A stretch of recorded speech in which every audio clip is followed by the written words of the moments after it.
Assalamualaikum warahmatullahi wabarakatuh. Jumpa lagi bersama saya Andi. Kali ini saya akan membahas tentang teknik pengolahan audio dan video. Perlu kalian ketahui, ketika kita mau mengolah audio dan video, itu kita harus memperhatikan proses produksi. Di antaranya pemahaman dasar produksi multimedia. Proses pelaksanaan produksi video dilakukan secara profesional melalui sebuah proses yang tidak sederhana dan terperinci. Jadi, ketika kita mau membuat sebuah produksi multimedia yang akan kita sajikan ke publik, itu prosesnya dilakukan secara profesional. Nah, kalian bisa melihat alat-alat yang digunakan ya. Di bawah itu ada beberapa gambar. Itu alat yang digunakan ketika kita mau memproses produksi sebuah multimedia.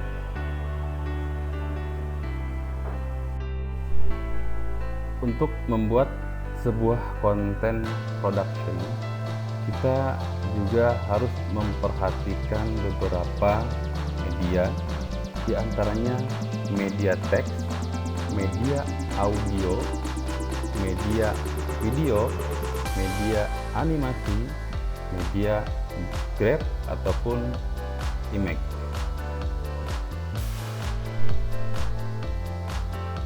Nah, media teks. Pada awal sejarah peradaban, manusia telah menggunakan gambar-gambar dan tulisan untuk menceritakan tentang pengalaman, pengetahuan, dan perasaan mereka. Teks merupakan alat komunikasi yang utama jauh sebelum Gutenberg menemukan mesin cetak. Dengan perkembangan teknologi multimedia, teks dapat dikombinasikan dengan media lain dengan cara yang lebih baik dan bermakna untuk menyajikan informasi dan mengekspresikan perasaan. Menggunakan teks sebagai media dalam multimedia content production merupakan perkembangan manusia sejak pertama kali peradaban manusia yang dimulai dengan bentuk simbol, kemudian berkembang dengan bentuk teks. Pesan yang disampaikan dalam bentuk teks menjadi informasi yang sangat penting dan sangat menarik bila dipoles penyajiannya seperti diberi headline, font, ataupun diberi image dan suara. Media teks saat ini tidak berdiri sendiri, tapi bisa digabungkan dengan media lain. Selanjutnya, media audio.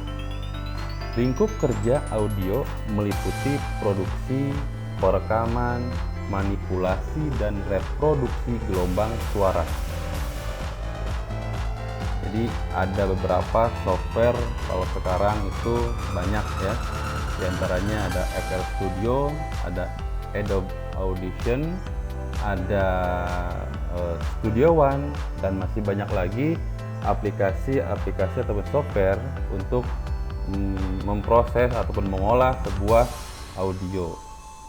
Guna memahami audio, kalian harus memiliki pemahaman tentang dua hal ya, diantaranya sound wave dan sound equipment.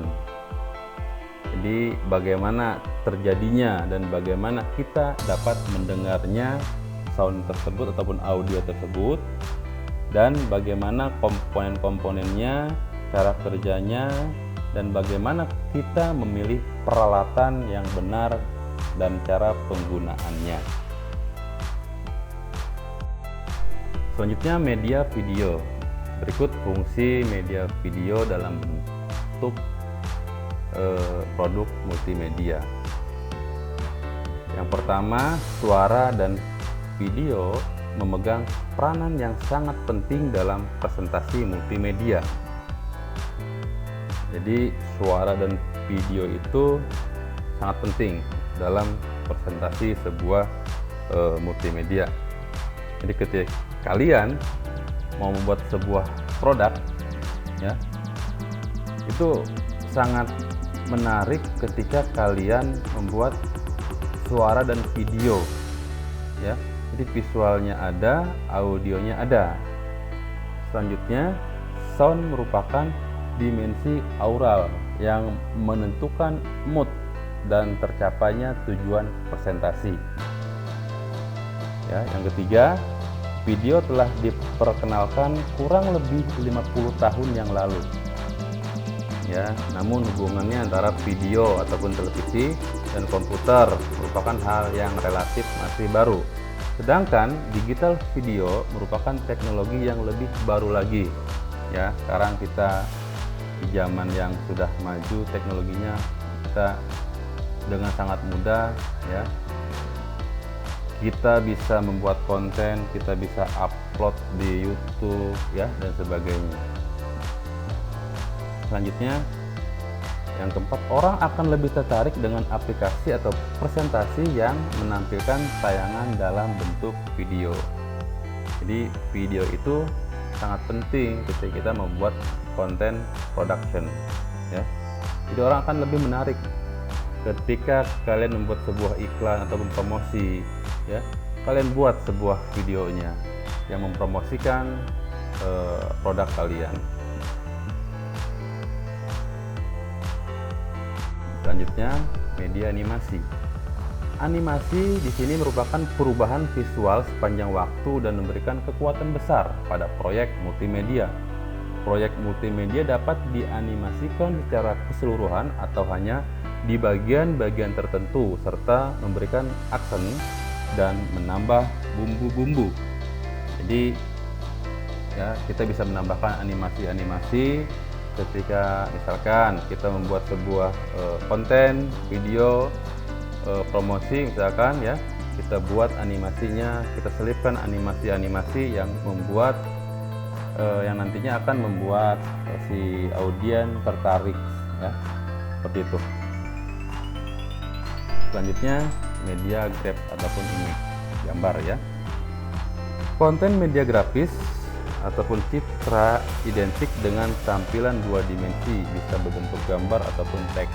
Di antaranya ada grafis yang bersifat graph, bersifat huruf, dilambangkan dengan huruf. Yang kedua, bersifat matematika, ya. Kalau yang pertama itu bersifat graph, itu ada huruf, dilambangkan dengan huruf. Kalau yang bersifat matematika, biasanya ada wujud titik-titik, wujudnya garis-garis, ataupun bidang-bidang tertentu yang secara visual dapat menjelaskan hubungan yang akan kita sajikan kepada audiens ataupun kepada publik. Nah, itulah untuk ketika kita membuat sebuah konten production. Mungkin untuk pertanyaan kalian bisa komen nanti di kolom komentar, ya. Terima kasih sudah menyimak. Assalamualaikum warahmatullahi wabarakatuh.